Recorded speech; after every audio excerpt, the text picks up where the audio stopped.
स्कूलों में सेक्स शिक्षा को गैर जरूरी बताने के बाद केंद्रीय स्वास्थ्य मंत्री डॉक्टर हर्षवर्धन ने अब सफाई दी है। बयान के चौतरफा निंदा होने के बाद केंद्रीय मंत्री हर्षवर्धन ने कहा कि वो स्कूलों में सेक्स की शिक्षा के खिलाफ नहीं है, बल्कि अश्लीलता के खिलाफ हैं। केंद्रीय मंत्री ने अपने ब्लॉग में पहले स्कूलों में सेक्स शिक्षा पर बैन लगाने की बात कही थी।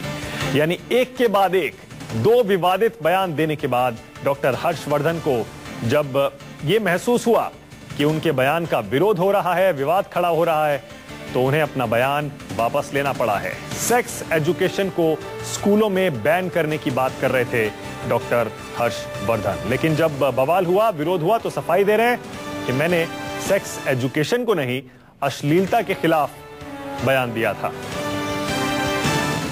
आपको बताते हैं कि आखिर केंद्रीय स्वास्थ्य मंत्री हर्षवर्धन ने ऐसा क्या लिख दिया था अपने ब्लॉग पर जिस पर उन्हें सफाई देनी पड़ रही है। हर्षवर्धन ने अपने ब्लॉग में स्कूलों में सेक्स एजुकेशन पर आपत्ति जताई थी, जिसका कांग्रेस से लेकर सामाजिक कार्यकर्ताओं तक ने जबरदस्त विरोध किया था।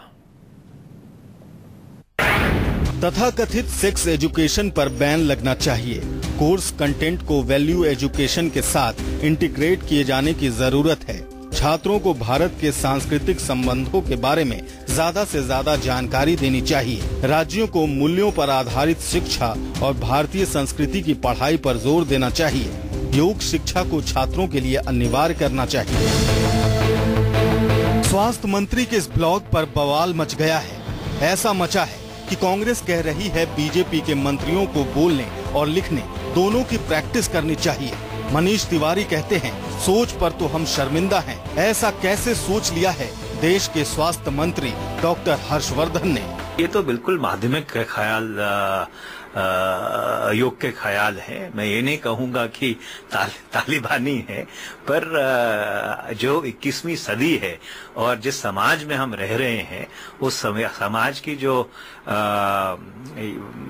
जो रियलिटी है, उसको समझ के नीतियां बनाने की जरूरत है। दिल्ली की सियासत में बीजेपी के सारथी हुआ करते थे हर्षवर्धन, लेकिन नरेंद्र मोदी जब प्रधानमंत्री बन गए तो हर्षवर्धन स्वास्थ्य मंत्री बन गए।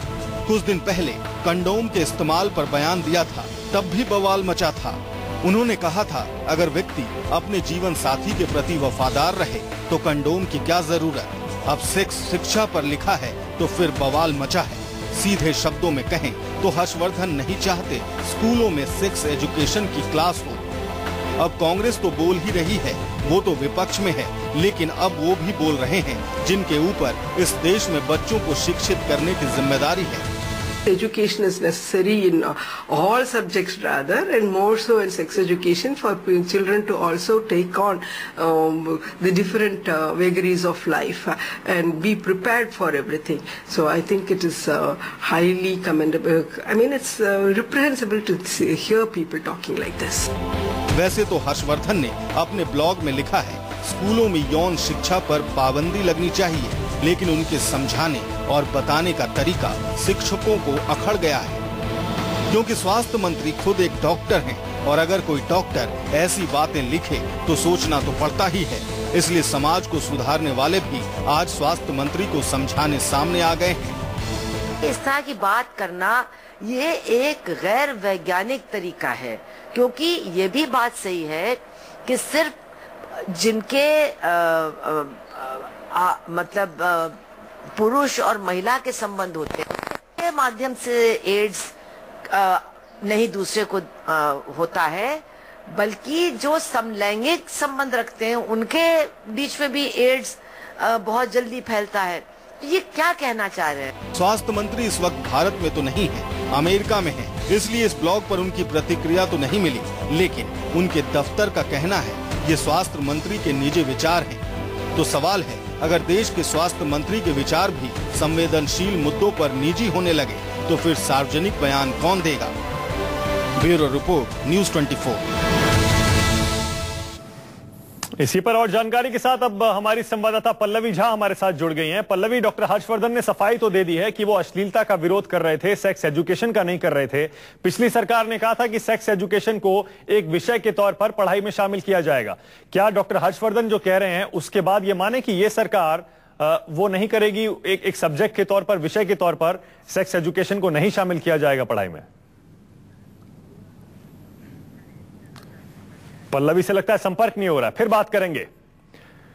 लेकिन इसी मुद्दे पर सामाजिक कार्यकर्ता और पत्रकार मधु किश्वर भी कुछ कह रही हैं। उनसे बात की है हमारे संवाददाता शिवांग माथुर ने, सुनिए। केंद्रीय स्वास्थ्य मंत्री हर्षवर्धन ने अपने जो व्यूज हैं वो बताए हैं कि स्कूल और कॉलेजेस में सेक्स एजुकेशन के खिलाफ हैं और योगा को कंपलसरी करने की बात कर रहे हैं। बात करने के लिए हमारे साथ मौजूद हैं वरिष्ठ पत्रकार और सोशल एक्टिविस्ट मधु किश्वर जी। आपका क्या मानना है जिस तरीके के व्यूज हर्षवर्धन के हैं कि जो सेक्स एजुकेशन है उसको बैन करना चाहिए? देखिए, मैं सिर्फ सोशल एक्टिविस्ट नहीं, मैं CSDS में प्रोफेसर हूँ और एकेडमिक दुनिया से मेरा बहुत गहरा संबंध है। इस यूनिवर्सिटी में पढ़ा चुकी हूँ और यहीं की स्टूडेंट भी रही हूँ। जहाँ तक योगा कंपल्सरी करने का बात है, मैं बिल्कुल उसके समर्थन में हूँ। बहुत अच्छी अकल की बात है और परंतु इसका सेक्स एजुकेशन से कोई लेन देन नहीं है, कोई कॉन्फ्लिक्ट नहीं है। सेक्स एजुकेशन का प्राइमरी मीनिंग क्या है? वो है कि किसी भी व्यक्ति को अपने शरीर की सही जानकारी, बायोलॉजिकल प्रोसेसेस की सही जानकारी होना। सेक्स पूरी ह्यूमन बायोलॉजी का एक हिस्सा है, कोई अलग नहीं कर सकते इसको, दिल से दिमाग से सेक्स को अलग नहीं कर सकते। तो जैसे बायोलॉजी सिखाई जाती है उसी में ये शामिल होना चाहिए। और ये जानकारी इसलिए भी अहम है क्योंकि ये जो मिस इन्फॉर्मेशन है, जैसे आपको सही डाइट क्या है इसके बारे में ना पता हो, आप कचरा खाएंगे तो आप स्वास्थ्य बिगाड़ लेंगे। इसी किस्म से इररिस्पॉन्सिबल सेक्स हैबिट्स जो हैं वो जिंदगी तबाह कर सकते हैं, लड़कों की भी लड़कियों की भी। और सिर्फ सवाल एड्स का नहीं है, गैर जिम्मेदार सेक्स, जवान उम्र में 13 साल की 14 साल की लड़की प्रेग्नेंट हो रही है क्योंकि उसको मालूम ही नहीं था क्या प्रोसेसेस हैं, क्यों ये हो रहा है। तो जानकारी तो बहुत अहम है और इसके खिलाफ होना कोई तुक नहीं लगता। हाँ, ये मैं मानती हूँ कि जिस रूप में अभी सेक्स एजुकेशन कराई जा रही है उसमें वाकई बहुत सी आपत्तिजनक बातें हैं। उसको रिवाइज करना, उसको संवेदनशील बनाना और उसमें एथिकल कंपोनेंट भी जोड़ना, खासकर लड़कों के लिए जिनको लगता है कि सेक्स एक खेल तमाशा है और लड़की को ठोका और हमें क्या फर्क पड़ता है, वो ठीक करना बहुत। इसके साथ जिम्मेदारी सिखाना और जिम्मेदारी का मायना सिखाना, एक दूसरे के प्रति जो सेक्स संभोग है, ये रिश्ता है, इसके साथ कैसे इमोशनल जिम्मेदारी भी लेनी पड़ेगी आपको, वो बच्चे की जिम्मेदारी भी लेनी पड़ेगी जो हो सकता है इसके प्रोडक्ट में। तो ये सब सिखाना बहुत जरूरी है। तो मधु किश्वर का मानना है कि पढ़ाई तो जरूरी है लेकिन समाज को सशक्त करने के लिए कहीं ना कहीं कड़े कदम उठाने चाहिए और जो कोर्स स्ट्रक्चर है उसको रिफ्रेम करने की जरूरत है। प्रकाश बिस के साथ शिवांग माथुर, न्यूज़ 24, दिल्ली।